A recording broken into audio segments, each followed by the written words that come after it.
గత 15 సంవత్సరాలుగా పశ్చిమ బెంగాల్ అసాంఘిక శక్తులకు నిలయంగా మారింది. ఎప్పుడు ఎవరు దాడులు చేస్తారో తెలియని పరిస్థితి నెలకొంది. కాగా ఎన్నికల్లో ఓటమి తరువాత కూడా తృణమూల్ కాంగ్రెస్ కార్యకర్తల వీరంగానికి అడ్డు అదుపు లేకుండా పోయింది. ఇప్పటికీ టీఎంసీ కార్యకర్తలు గూండాయిజానికి పాల్పడుతున్నారన్న ఆరోపణలు వెల్లువెత్తుతున్నాయి. ఇదిలా ఉంటే తాజాగా బీజేపీ సీనియర్ నేత సువేందు అధికారి వ్యక్తిగత సహాయకుడు చంద్రనాథ్ రథ్ హత్యకు గురయ్యారు. దీంతో బెంగాల్లో ఒక్కసారిగా ఉలిక్కిపడింది. కాగా చంద్రనాథ్ రథ్ హత్యకు దుండగులు 2 రోజుల పాటు రెక్కి నిర్వహించినట్లు సమాచారం.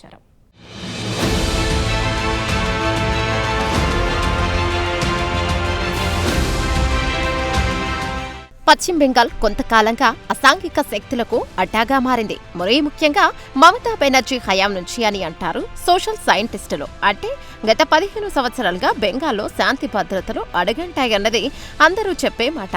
గత 15 సంవత్సరాల కాలంలో శాంతి భద్రతలకు సంబంధించిన లెక్కలు తీస్తే ఈ విషయం స్పష్టంగా తెలుస్తోంది. ప్రతి పోలీస్ స్టేషన్లోనూ అసాంఘిక శక్తుల ఆగడాలకు సంబంధించిన కేసులు నమోదయ్యాయి.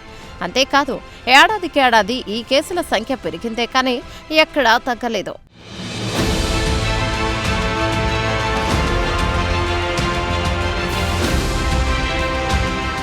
అయితే తాజా ఎన్నికల్లో మమతా బెనర్జీ నాయకత్వంలోని తృణమూల్ కాంగ్రెస్ ఓడిపోయిన సంగతి తెలిసిందే. అయితే ఓడిపోయిన తర్వాత కూడా తృణమూల్ కాంగ్రెస్ నేతల కార్యకర్తల గుండాయిజం తగ్గలేదు. ఓటమితో రెచ్చిపోయి మరీ ప్రత్యర్థి వర్గానికి చెందిన నాయకులపై దాడులు చేస్తున్నారు. పెద్ద పెద్ద ఎత్తున వీరంగం చేస్తున్నారు.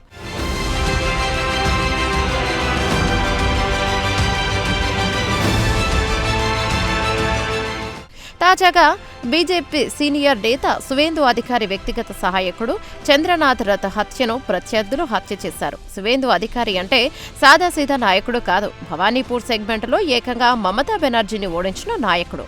అంత పెద్ద నాయకుడి వ్యక్తిగత సహాయకుడే హత్యకు గురవడం అంటే బెంగాల్లో శాంతి భద్రతలు ఏ రేంజ్లో ఉన్నాయో ఎవరైనా ఊహించుకోవచ్చు.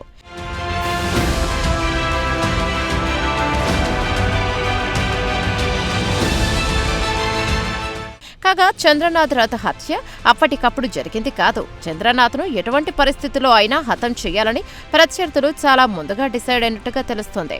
చంద్రనాథ్ హత్యకు పక్కాగా ముందస్తు ప్రణాళిక జరిగినట్లు పోలీస్ వర్గాలు కథనం. అంతేకాదు హత్య జరిగిన ప్రాంతంలో గూండాలు 2 రోజుల పాటు రెక్కీ కూడా నిర్వహించినట్టుగా సమాచారం.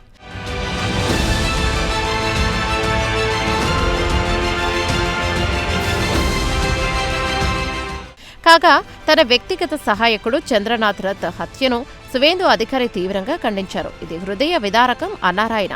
అనేక సంవత్సరాల పాటు తనతో కలిసి పనిచేసిన చంద్రనాథ్ ఒక లేరంటే ఇక నమ్మలేకపోతున్నారు. ఆయన గత 15 సంవత్సరాల మమతా బెనర్జీ అరాచక పాలన లితమే చంద్రనాథ్ రథ్ హత్య అన్నారు సువేందు అధికారి.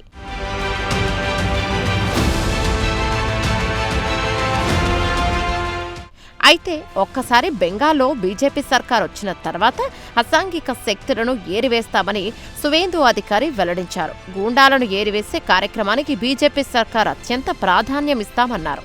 అంతేకాదు చంద్రనాథ్ రథ్ హత్యపై సమగ్ర విచారణ జరుపుతామని బెంగాల్ డీజీపీ సిద్ధనాథ్ గుప్తా హామీనిచ్చినట్టుగా సువేందు అధికారి వెల్లడించారు.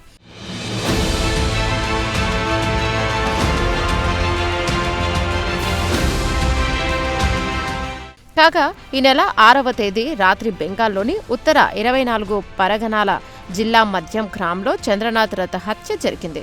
చంద్రనాథ్ రథ్ ప్రయాణిస్తున్న కారును దుండగులు వెంబడించారు. ఒక ప్రాంతంలో చంద్రనాథ్ రథ్ కారు స్లో కాగానే విండోల నుంచి ఆయనపై దుండగులు కాల్పులు జరిపినట్లుగా ప్రాథమిక విచారణలో వెల్లడైంది. కాగా ఈ ఘటనలో చంద్రనాథ్ అక్కడికక్కడే చనిపోయారు.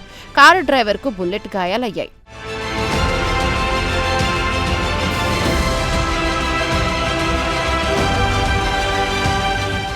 ఏమైనా ఎన్నికల్లో ఓటమి పాలైన మమతా బెనర్జీ కార్యకర్తల గూండాయిజానికి అడ్డు అదుపు లేకుండా పోయిందన్న విమర్శలు పెళ్లుబుక్కుతున్నాయి.